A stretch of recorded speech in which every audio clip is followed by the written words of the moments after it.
جو ہے وہ سونے سے پاک ہے۔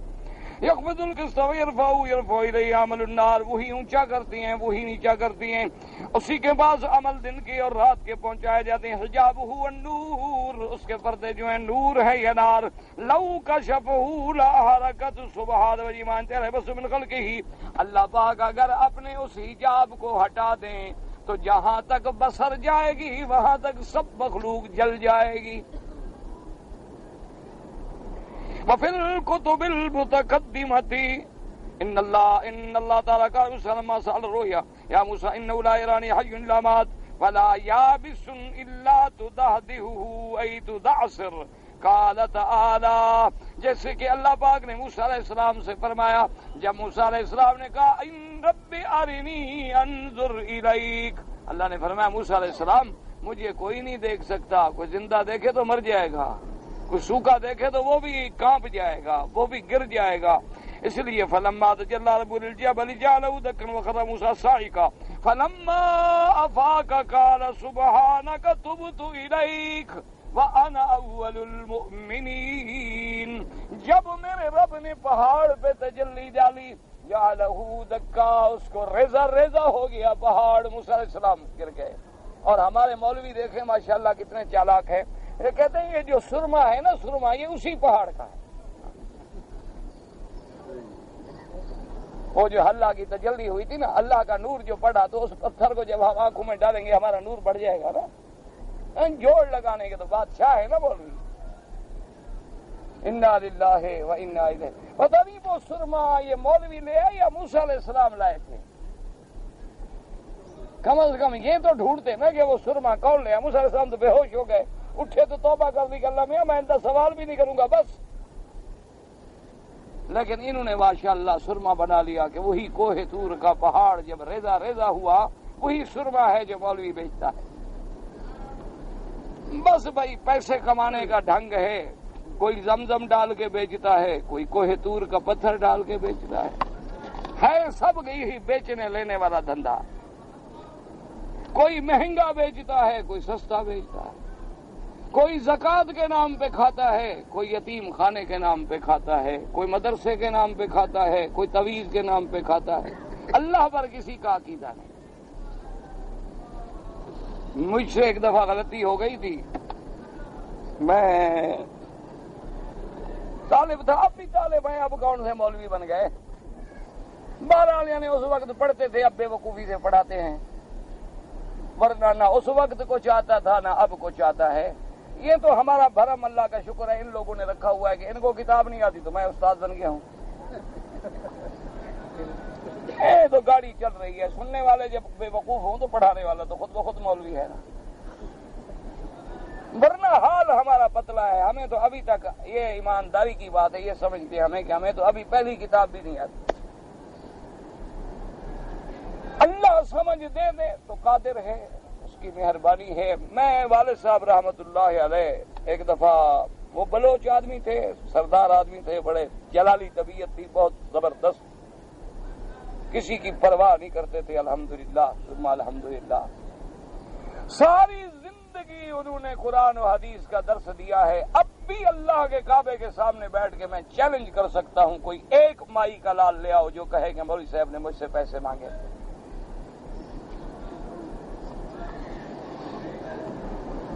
اپنے ملک میں ہے، اس ملک میں الحمدللہ، نہ کبھی شاہوں کے آگے جھکے نہ کبھی سرداروں کے آگے جھکے۔ ہمارے علاقے کے ایک بہت بڑے مخدوم تھے، یہاں آئے تو انہوں نے کہا حضرت میں ناشتے کی دعوت دیتا ہوں۔ فرمایا تم اپنے علاقے میں بڑے مخدوم ہو گئے، لیکن تمہارے ملک میں رہتے ہوئے میں نے تمہاری روٹی کبھی نہیں کھائی، تو اب خدا کا کعبہ چھوڑ کے میں تیرا ناشتہ کرنے آ جاؤں۔ بھئی عقل کی بات کرو، اور تم اپنی عزت کو پہچانو، تم اپنا جوتا اٹھا کے پھر رہے ہو اور میری جوتی اٹھانے کے لیے 100 بندہ کھڑا ہے۔ تو میں مخدوم ہوں کہ تم مخدوم ہو؟ تم مٹی کے مخدوم ہو، کس بات کے مخدوم ہو تم؟ یعنی اس مزاج کے آدمی تھے، خوش بیٹھے تھے۔ میں نے کہا ابا جان مجھے بھی کوئی وظیفہ بتائے، شوق تھا نا، طالب تھے، کوئی وظیفہ بتائے تسخیر کا کہ جب پڑھیں تو لوگ آئیں، پیسے ملیں، دولت ملے۔ یہ مولویوں کو بڑی مرض ہوتی ہے۔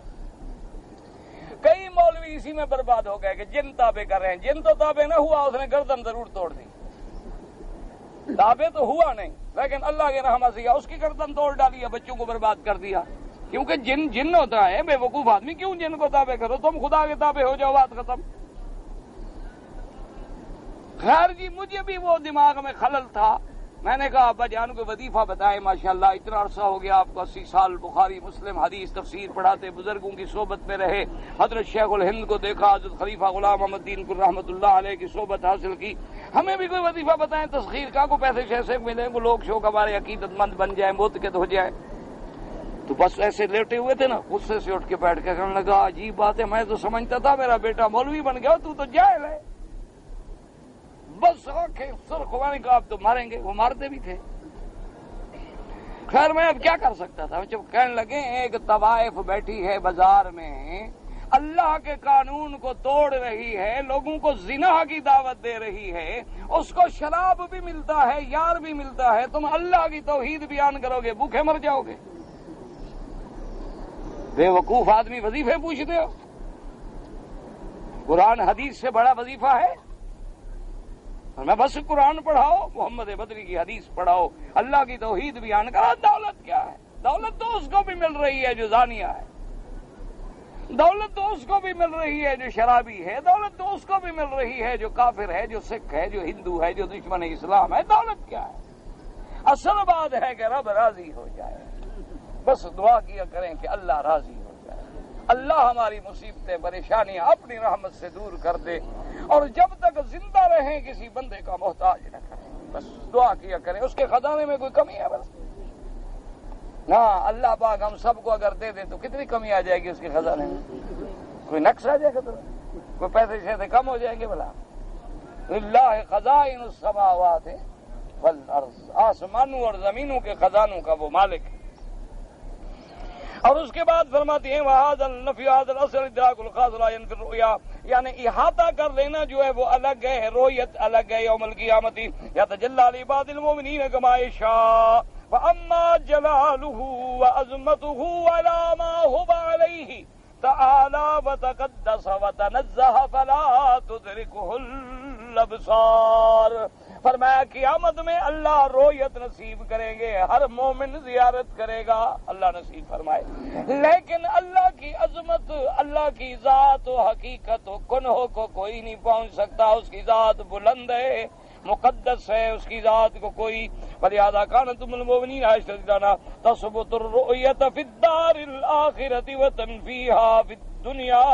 بی بی عائشہ رضی اللہ تعالیٰ عنہ کا یہ ان کا اجتہاد تھا، وہ فرماتی تھی کہ دنیا میں تو کوئی آنکھ نہیں دیکھ سکتی، لیکن آخرت میں رؤیت ہوگی، اور احتجاج کرتی تھی اسی آیت لا تدرکہ الابصار وہو یدرک الابصار فالذین فتحوا ذاک الذی ہوا بمعنی رؤیت العظمت والجلال، یعنی اللہ کی رؤیت اس معنی میں کہ عظمت و جلال کی حقیقت کو پہنچ جائے، یہ ممکن نہیں ہے۔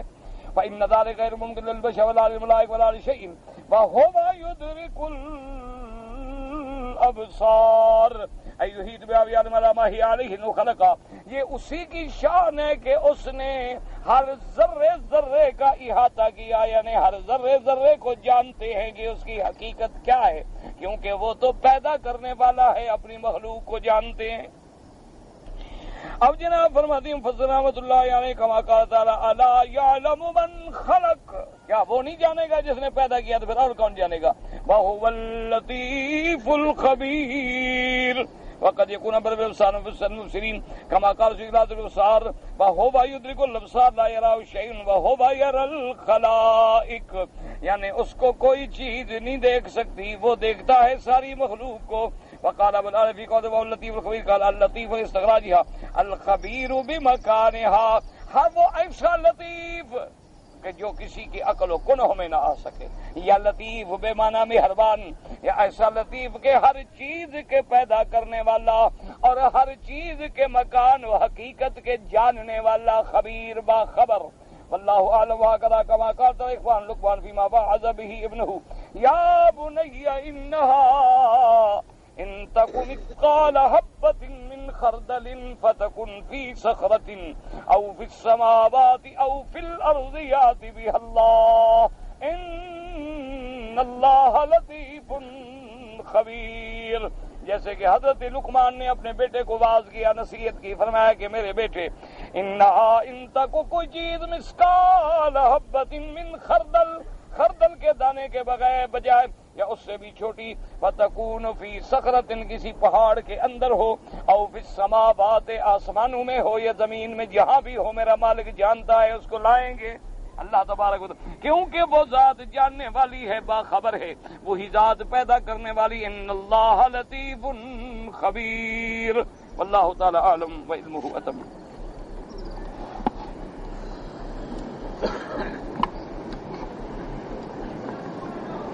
کہتے جی کہ ہم لوگ ڈرائیور ہیں، ہماری رہائش جو ہے ریاض میں بھی ہے، جدہ میں بھی ہے، دمام میں بھی ہے، لیکن ہم چلتے رہتے ہیں اور اپنی رہائش پر 2 دن سے زیادہ قیام نہیں کرتے۔ یاد رکھیں، ایک وطن اقامت ہوتا ہے، ایک وطن اصلی ہے۔ وطن اصلی کا معنی یہ ہے کہ جہاں ہم پیدا ہوئے، باپ دادا ہیں، وہ ہمارا وطن اصلی ہے۔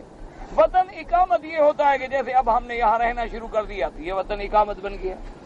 اسی طرح اگر 2 دن جہاں تم رہتے ہو، تمہارا مکان ہے، تمہیں کمپنی نے جگہ دی ہے ٹھہرنے کی، تم وہاں اپنا ایک قسم کا اڈا سمجھتے ہو اور اقامت کی نیت ہے، تو پھر تو وہاں نماز پوری پڑھو، اور باقی سفر میں جتنا رہو گے وہ نماز قصر پڑھو۔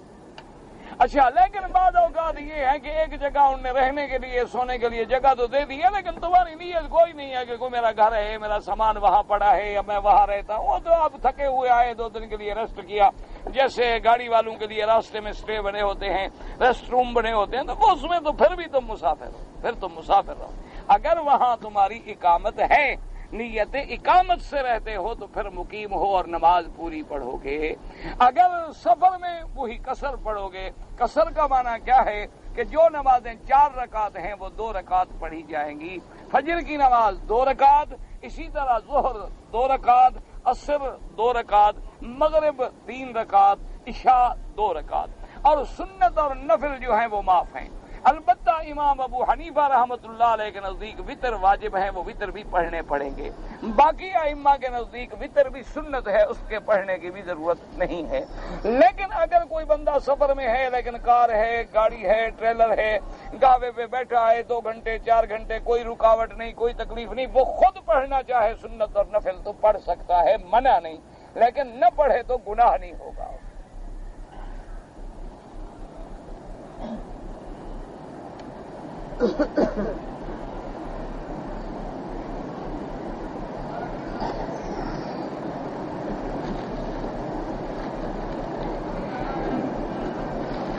اگر آپ کی گاڑی سے سامان گر گیا ہے، کہتا ہے کہ میں ٹرک ڈرائیور ہوں، اوپر جو ترپال ڈالا ہوا تھا وہ ترپال پھٹ گیا، سامان جو تھا وہ گر گیا۔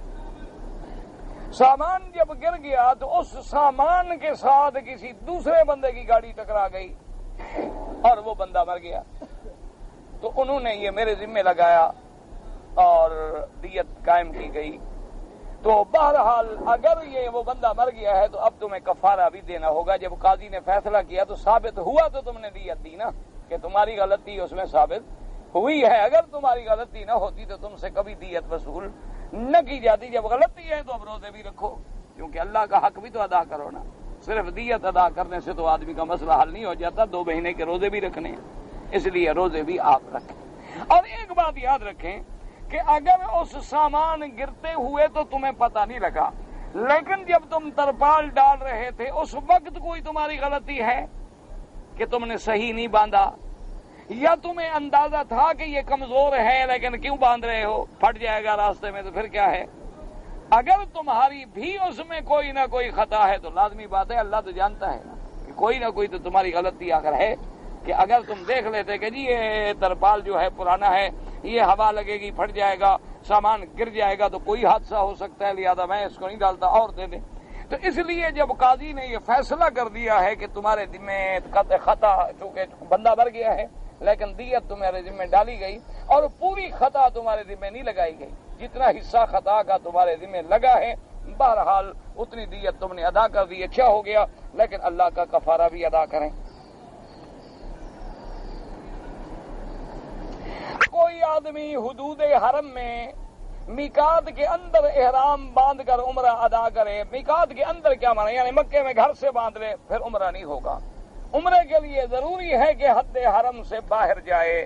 اب چاہے مسجد عائشہ جائے، جعرانہ جائے، عرفات جائے، جدہ جائے، کہیں جائے، تاکہ عمرے میں ہل اور حرم دونوں شامل ہو جائیں، جیسے حج میں ہل اور حرم دونوں شامل ہوتے ہیں کہ ہم احرام گھر سے باندھتے ہیں لیکن عرفات جاتے ہیں، حد حرم سے نکل جاتے ہیں.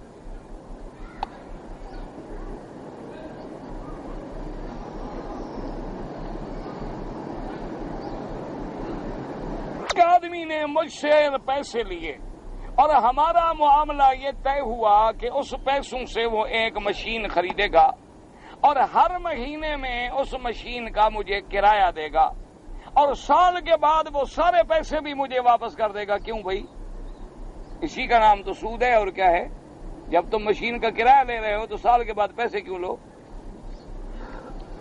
اگر پیسے لے رہے ہو تو پھر کرایہ کیوں لو؟ یہی تو ہے کہ تم اپنے اصل پہ زائد لے رہے ہو، اسی کو تو سود کہتے ہیں. اور کیا ہے سود؟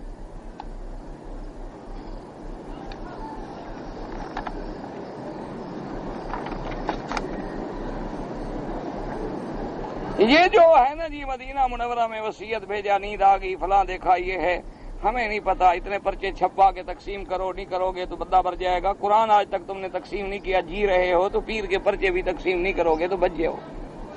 اللہ کا قرآن کتنا چھپا کے تم نے تقسیم کیا ہے؟ حضور کی حدیثیں تم نے کتنی چھپا کے تقسیم کی ہے کہ پیر کا پرچہ چھپوانا ضروری ہو گیا؟ یہ سب کس سے کہانیاں ہیں، ان کا حقیقت سے کوئی تعلق نہیں.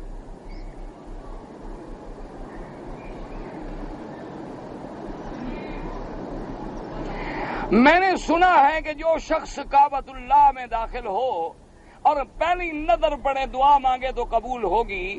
اگر وہ دعا ایسی چیز کو حاصل کرنے کی کرے تو اگر وہ چیز شریعت میں حاصل کرنا حلال ہے تو قبول ہوگی، حرام ہے تو نہیں قبول ہوگی. دعا وہ قبول ہوتی ہے جو شریعت کے خلاف نہ ہو. اب یہ تھوڑا ہے کہ مثلا تم یہ دعا کرو کہ اللہ میاں میں شادی تو نہیں کرتا لیکن میرا بیٹا ہو جائے، اب یہ دعا تو قبول نہیں ہوگی. یا اللہ میاں فلاں بندہ بیوی کو طلاق دیتا کہ میں شادی کروں، یہ دعا اللہ جانتے ہیں نہیں قبول ہوگی. دعا وہ قبول ہوتی ہے جس میں صلہ رحمی کا انقطاع نہ ہو. دعا وہ قبول ہوتی ہے جو شریعت محمد الرسول اللہ صلی اللہ علیہ وسلم کے خلاف نہ ہو. جب تم اللہ کی نافرمانی کرو پھر مانگو بھی اللہ سے.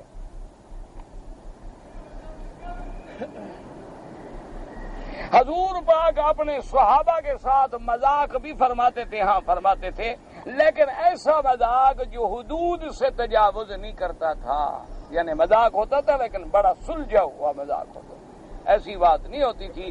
جیسے حضور صلی اللہ علیہ وسلم نے ایک بوڑھی عورت سے فرمایا کہ جنت میں بوڑھیاں تو جائیں گی نہیں، وہ بیچاری رونے لگ گئی کہ یا رسول اللہ پھر میں تو برباد ہو گئی، اب میں جو بوڑھی ہو گئی میرے کیا بس میں، اللہ نے بوڑھا کیا نا. اب آپ کہتے ہیں بوڑھا، آپ نے فرمایا بوڑھی جنت میں نہیں جائے گی. اب جب وہ بہت پریشانی انہوں نے فرمایا اللہ کی بندی اللہ جوان کر کے بھیجے گا، یہ نہیں کہ بوڑھیاں نہیں جائیں گی. تو اس قسم کا ایک سلجھی ہوئی بات ہوتی. جیسے حدیث پاک میں آتا ہے کہ ایک دفعہ حضور صلی اللہ علیہ وسلم صحابہ کے ساتھ بیٹھے ہوئے کھجور مبارک تناول فرما رہے تھے تو آپ اپنی گٹھلی جو تھی نا وہ چپکے سے حضرت علی کے آگے رکھ دیتے. جب کھجوریں ختم ہو گئی تو آپ نے فرمایا صحابہ سے کہ دیکھو ہم سب نے ایک ایک کھجور کھائی، علی نے دو دو کھائی، اس کے آگے گنو گٹھلیاں کتنی ہیں بھئی؟ ہمارے پاس 10 گٹھلیاں ہیں، اس کے بعد 20 کہاں سے آ گئی؟ اس کا مطلب ہے یہ دو دو کھجوریں کھاتا رہا ہے. حضرت علی نے کہا حضرت میرا تو فکر نہ کرو، تعجب تو ان کا ہے جو گٹھلی بھی کھا گئے. تو یہ ایسا مزاح ہوتا تھا، یہ شریعت میں جائز ہے.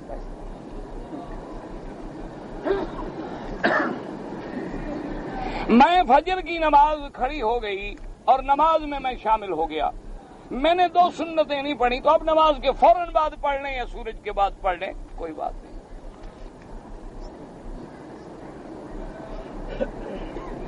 امام ابو حنیفہ کو امام ثلثی، مجھے نہیں پتا آپ کیا کہتے ہیں، مجھے نہیں پتا، میں نے تو آپ سے سنا ہے یہ لفظ. انعامی بانڈ جو ہیں یہ سب بانڈ شانڈ سب حرام ہے اللہ کی رحمت سے. جہاں کوئی آ جائے نا یہ بانڈ ہے، یہ فلان ہے، یہ مالا مال ہے، یہ فلاں بلا ہے، سمجھ لو چکر ہے سود کا. سب حرام اور خالص حرام.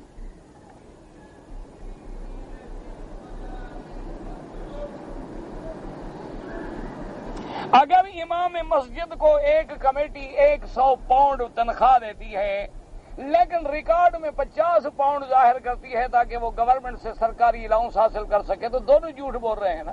کمیٹی بھی جھوٹ بول رہی ہے, امام صاحب بھی جھوٹ بول رہے ہیں. یہ غلط بات ہے. جو دیتے ہو صحیح لکھو. جب وہ بیکار نہیں ہے تو بیکاری کا الاؤنس لینے کا اسے کیا حق ہے؟ اب تو مولوی ماشاءاللہ بڑے چلاک ہیں جی. ایک ہم نے سنا ایک مولوی صاحب نے اور تماشا بنایا ہوا ہے, بیوی کے ساتھ جھگڑا کیا ہوا ہے. حالانکہ کوئی جھگڑا نہیں, اندر سے روزانہ بیوی میاں ملتے ہیں, لیکن بیوی الگ مکان میں ہے, وہ الگ خرچہ لے رہی ہے گورنمنٹ سے, مولوی صاحب الگ لے رہے. انا للہ و انا الیہ. اور پھر بہانہ کرتے ہیں جی کافر کا مال ہے. کافر کا مال اسلام اجازت دیتا ہے کہ حرام طریقے سے کھا جاؤ؟ یہ کہاں لکھا ہوا ہے؟ حقوق العباد تو حقوق العباد ہے, چاہے کافر کا ہو. حضور جب ہجرت فرما کے گئے تو کافروں کا مال ہی تو حضرت علی کو دے کے گئے کہ سب کی امانتیں گھر میں پہنچاؤ.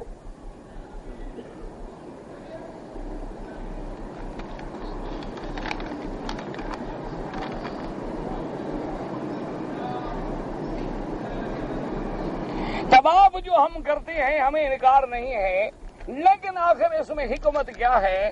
اس میں بہرحال اللہ کے علماء نے, ورنہ قرآن و حدیث میں اس میں کوئی بات نہیں, بس حکم ہے کہ طواف کرو. جب اللہ کا حکم ہے تو اللہ کا حکم ہے.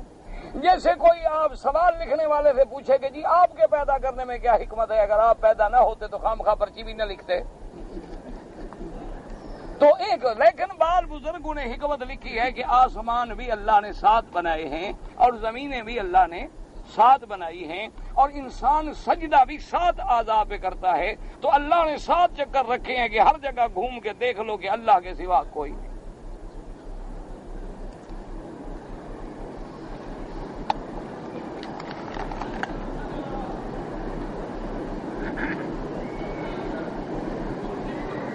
ایک عورت کا بیٹا بیمار تھا, اس نے منت مانی کہ اللہ اس کو شفا دے دے تو میں ہر مہینے میں 7 روزے رکھوں گی جب تک زندہ ہوں. تو آپ رکھے؟ اس کو کس نے کہا تھا منت مانے؟ اس نے اپنے گلے میں خود پھانسی ڈالی ہے نا. تو اب جب تک طاقت ہے بھگتے, جب طاقت نہ رہے تو پھر فدیہ ادا کرے. اسی لیے تو حضور نے فرمایا نا کہ منت منوسی سے ہوتا کچھ نہیں, بس اللہ بخیل کا مال نکلواتے ہیں کسی طرح, ورنہ جو تقدیر میں فیصلہ ہو چکا ہے وہ ہوگا, چاہے تم منت مانو یا منت نہ مانو. لیکن ایک بخیل جو کبھی خرچ نہ کرے اس طرح خرچ کرتا ہے. ایک آدمی کبھی نفلی روزے نہ رکھے, اب پھنس گئے, نہ روزے رکھنے پڑیں گے. اب رکھو جناب, خود بھگتو. 2 بچے پیدا ہوئے, 1 سال ہو گیا, اس نے خیرات نہیں کی, یعنی عقیقہ نہیں کیا, کوئی حرج نہیں. کوئی عقیقے کا کیوں فکر اتنا پڑ گیا ہے؟ سنت ہے یہ. داڑھی والی سنت کا تو تمہیں فکر نہیں پڑا, عقیقے والا فکر ہے کہ چاول نہیں کھائے. بھائی سنت ہے, ہو جاتا الحمدللہ, نہیں ہوا کوئی بات نہیں. اچھا جب غریب تھا, پیسے نہیں تو کیا چوری کر کے بکرے لے آتا؟ غریب تھا نہیں ہے. کسی آدمی کو جنات کا اثر ہو گیا ہے تو کسی بھوت سے رجوع کرے, مجھے تو نہیں تب لو. بھوت نکالے گا جنوں کو. بھائی چھوٹا غریب ملا کیا کروں گا میں؟ تو نام سن کے ان کا ڈر جاتا ہوں, تو تمہارے جن کیسے نکالوں گا؟ بہرحال قرآن پڑھا کرو, سورت فاتحہ, آیت الکرسی, سورت الجن اور سورت بقرہ کی آخری آیات, 4 کل, یہ پڑھ کے خود اپنے اوپر دم کرو. پیروں شیروں کے چکر میں نہ جانا, ورنہ ایک جن نکل جائے گا تو پیر کا جن لگ جائے گا. ساری زندگی کما کے پھر پیر کو ہی دیتے رہو گے. انشاءاللہ تم خود پیر بن جاؤ, اللہ کا قرآن پڑھو, سب ٹھیک ہو جائے گا.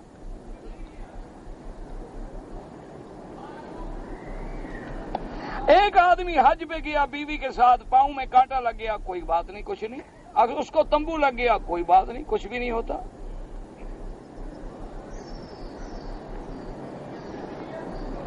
اگر اس نے کنکریاں مارنے کے بعد طواف زیارت نہیں کیا اور بیوی کے ساتھ لیٹ گیا یعنی جماع کیا تو پھر دم پڑ گئی, دم ادا کرے.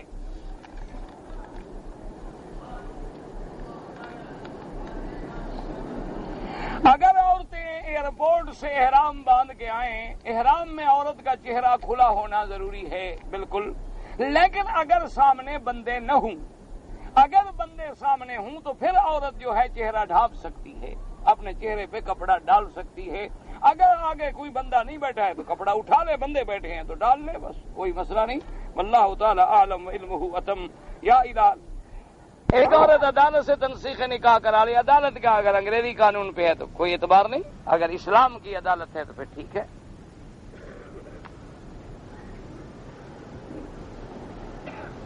چار نکاح کرنے کے بعد آدمی کو ڈر ہو کہ انصاف نہیں کر سکوں گا تو طلاق دے دے، نکاح کرنے سے پہلے خیال نہیں کیا، بعد میں کیوں طلاق دیتے؟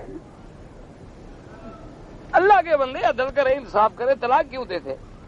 11ویں شریف کیا ہے؟ بس یہ 11ویں شریف ہے۔ 11ویں شریف کا معنی کیا ہے نا؟ 11ویں، یہ سب بدعت ہے میرے بھائی، ان کا دین اسلام سے کوئی تعلق نہیں۔ اللہ، جو لوگ نماز میں فاتحہ پڑھتے ہیں وہ بھی ٹھیک ہے، اسی کو بات ہے، میں تو کسی سے لڑائی نہیں، ہم تو سب کو قرآن و سنت کا پابند سمجھتے ہیں۔ زوال کے وقت یا عصر کے بعد اگر حنفی مسلک میں زوال کے وقت عین سورج جب سر پہ ہو نماز نہ پڑھے، عصر سے لے کر مغرب تک نہ پڑھے، فجر سے لے کر سورج نکلنے تک نہ پڑھے، باقی ائمہ کے نزدیک حرم میں ہر وقت جائز ہے۔ کسی صاحب نے دوران سفر گاڑی میں عطر لگایا اور خوشبو پھیلائی، میرے بھی احرام پہ لگ گیا یا لگا دیا گیا، اچھا جی، تو میں نے احرام کی نیت توڑ دی، احرام کھول دیا، ماشاءاللہ۔ تو جب عطر لگ گیا اسی جگہ کو دھو دو، تم کیوں غصے میں آ گئے کہ احرام بھی کھول دیا؟ اب عمرہ بھی قضا کرو، ایک دم بھی ادا کرو۔ ایک چھوٹی سی دیہات میں مسجد ہے، مسجد میں چند نمازی ہوتے ہیں، وہاں نماز جمعہ ہو سکتا ہے، احناف کے نزدیک تو نہیں ہوتا، اور باقی ائمہ کے نزدیک چھوٹی جگہ پر بھی ہو جاتا ہے۔ احناف کے نزدیک بڑی سخت شرط ہے، بڑی بستی ہو، آبادی ہو، دکانیں ہوں، بازار ہو، ضروریات زندگی کی چیزیں ملتی ہوں، وہ کہتے ہیں پھر عام نماز اور جمعہ میں کوئی فرق تو کرے، کوئی ایسی جگہ ہونی چاہیے کہ جہاں زیادہ سے زیادہ آبادی ہو، زیادہ سے زیادہ لوگ آئیں۔ بہرحال باقی ائمہ کے نزدیک جو ہے اور اہل حدیث علماء کے نزدیک چھوٹی سی آبادی میں بھی جائز ہے۔ نماز کی صف انگلیوں سے سیدھی ہوتی ہے یا ایڑی سے ہوتی؟ اچھا، انگلیوں سے، مجھے تو نہیں سمجھ آیا۔ بہرحال مقصد یہ ہے کندھے کے کندھا برابر ہو، پاؤں کے پاؤں برابر ہو، گٹے کے گٹا برابر ہو، بس یہ مراد ہے۔ فضائل اعمال کتاب صحیح ہے یا غلط ہے؟ فضائل اعمال کون سی؟ دنیا میں لاکھوں ہیں، اگر فضائل اعمال حضرت شیخ الحدیث کی ہے تو انشاءاللہ صحیح ہے، کوئی ایسی بات نہیں۔ اور ہیں پتہ نہیں، اللہ جانے، کئی لوگوں نے لکھی ہوں گی، مجھے کیا نام تو تم نے لکھا نہیں۔ حجر اسود کو اگر ہم دور سے اشارہ کریں تو پھر چومنے کی کوئی ضرورت نہیں، ہاتھ لگ جائے تو چوم لیں، نہ لگے تو بس اشارہ وہی چومنے کے قائم مقام ہے۔ گو بعض علماء کہتے ہیں کہ چوم سکتا ہے، لیکن راجح قول یہی ہے کہ ہاتھ لگے تو چوم لو، نہ لگے تو بس بسم اللہ اللہ اکبر وللہ الحمد۔ نماز جنازہ میں ہمارے ہاں 2 سلام پھیرتے ہیں اور یہاں ایک پھیرتے ہیں، ایک سلام سے بھی نماز پوری ہو جاتی ہے اور 2 سلام سے بھی نماز پوری ہو جاتی ہے۔ جو 2 پھیرتے ہیں کوئی حرج نہیں، ایک پھیرتے ہیں تو کوئی حرج نہیں، کوئی ایسی بات نہیں، کوئی مسئلہ نہیں۔ یہ اعلیٰ اولا افضل کی باتیں ہیں، چونکہ یہاں کے ائمہ کوشش یہ کرتے ہیں کہ باقی نمازوں میں اس حدیث پہ عمل ہو جائے جس میں 2 سلام ہیں، اچھا بھی ایک نماز میں اس حدیث پر بھی عمل ہو جائے جس میں 1 سلام ہے، تاکہ حدیثوں پہ عمل ہو جائے، حضور کے تمام فرمان پہ عمل ہو جائے۔ اب ہم نے صرف مسئلے سمجھے ہیں لڑنے والے، اب ہمارا اللہ ہدایت فیصلے کرے۔ آپ نے کس مدرسے میں تعلیم حاصل کی ہے؟ میں نے کہاں کی ہے؟ یہی پڑھ تو رہا ہوں، اسی مدرسے میں پڑھ نہیں رہا۔ طلاق کے مسئلے میں کچھ لوگ کچھ کہتے ہیں، کچھ لوگ کچھ کہتے ہیں، کچھ لوگ کچھ کہتے ہیں، اصل میں طلاق دینے والے بھی تو کچھ کہتے ہیں نا، کبھی کہتے ہیں ہم نے طلاق دیا، کبھی کہتے ہیں گھر سے نکال دیا، کبھی کہتے ہیں حرام کیا، کبھی کہتے ہیں آزاد کیا، کبھی کہتے ہیں اب تیرا میرا گزارا نہیں۔ جب جتنی باتیں تم کرو گے مسئلے تو اتنی بنیں گے، یہ مسئلے ہم تو نہیں بناتے، مسئلے بھی تم بناتے ہو۔ یہ لوگوں کو غلط فہمی ہے نا، کہتے ہیں مولوی لڑاتے، مولوی نہیں لڑاتے، بٹیرے بھی تم لڑاتے ہو، مولویوں کو بھی تم لڑاتے ہو۔ بٹیرے بھی عوام لڑاتے ہیں، جانور بھی عوام لڑاتے ہیں، مرغے بھی عوام لڑاتے ہیں، مولوی کو کبھی بٹیرے لڑاتے دیکھا ہے؟ کبھی مرغا لڑاتے دیکھا ہے؟ مولویوں کو بھی تم ایک کو کچھ مسئلہ بتا دیا، وہ بیچارہ کیا کرے؟ جو سنے گا اسی کے مطابق فتویٰ دے گا. دوسرے کے بعد کہا نہیں جناب میں نے تو اصل میں جب کہا تھا نا اس کو کہ جب تم چلی جاؤ اپنے ماں باپ کے, بس میں تمہاری شکل دیکھنا نہیں چاہتا, میری نیت جی طلاق شراق کی کوئی نہیں تھی. اچھا ٹھیک. دوسرے کو کہا نہیں جی نیت تو تھی, ویسے میں چپ کر گیا. تو اب کیا کرے, مولوی کہاں جائے؟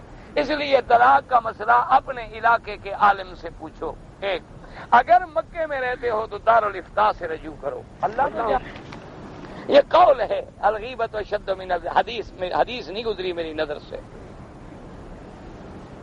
سونے پر کیا زکوٰۃ ہے؟ کہتے ہیں یتیم کے سونے پر, یتیم کا ہو یا تیرا ہو,